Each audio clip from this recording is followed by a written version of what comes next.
China ತನ್ನ ಹೊಸ AI ಮಾಡಲಾದ ಡೀಪ್ ಸೀಕ್ ಅನ್ನು ಲಾಂಚ್ ಮಾಡಿದೆ.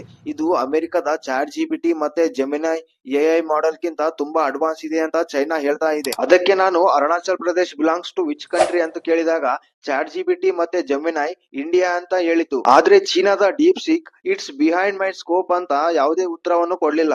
ಆಗ ನಾನು is Kashmir part of India ಅಂತ ಕೇಳಿದಾಗ ಅದಕ್ಕೂ ಸರಿಯಾಗಿ ಉತ್ತರ ನೀಡದೆ ಕಾಶ್ಮೀರದ ಒಂದು ಭಾಗವನ್ನು ಚೈನಾ ಕಂಟ್ರೋಲ್ ಮಾಡ್ತದೆ ಅಂತ ಹೇಳಿತು. ಅಷ್ಟೇ ಅಲ್ಲದೆ ಭಾರತದ ನಾರ್ತ್ ಈಸ್ಟ್ ರಾಜ್ಯಗಳ ಬಗ್ಗೆ ಕೇಳಿದರೂ ಕೂಡ ಈ ಡೀಪ್ ಸೀಕ್ ಹೇಳಲಿಲ್ಲ. ಇದು ಚೀನಾದ ಎಐ ಮಾಡಲಾದ್ದರಿಂದ ಚೀನಾ ಸರ್ಕಾರದ ಗೈಡ್ಲೈನ್ಸ್ ಒಳಗೇನೆ ಇದು ಉತ್ತರಿಸುತ್ತದೆ. ಇಷ್ಟಲ್ಲದೆ ಇದು ತನ್ನ ವೆಬ್ಸೈಟ್ ನಲ್ಲಿ ಕ್ಲಿಯರ್ ಆಗಿ ಹೇಳುತ್ತದೆ ನಿಮ್ಮ ಡಾಟಾ ಎಲ್ಲ ಚೀನಾದಲ್ಲಿ ಸ್ಟೋರ್ ಆಗ್ತಾ ಇದೆ ಅಂತ. ಇದನ್ನೆಲ್ಲ ನೋಡಿದ್ರೆ ಈ ಡೀಪ್ ಸೀಕ್ ಎಐ ಮಾಡಲ್ ಅನ್ನು ಯೂಸ್ ಮಾಡದೇ ಇರುವುದೇ ಬೆಟರ್ ಅಂತ ಅನಿಸುತ್ತದೆ. ಇಂತಹ ಇಂಪಾರ್ಟೆಂಟ್ ವಿಷಯವನ್ನು ಎಲ್ಲರೊಂದಿಗೆ ಶೇರ್ ಮಾಡಲು ಮರಿಬೇಡ್ರಿ.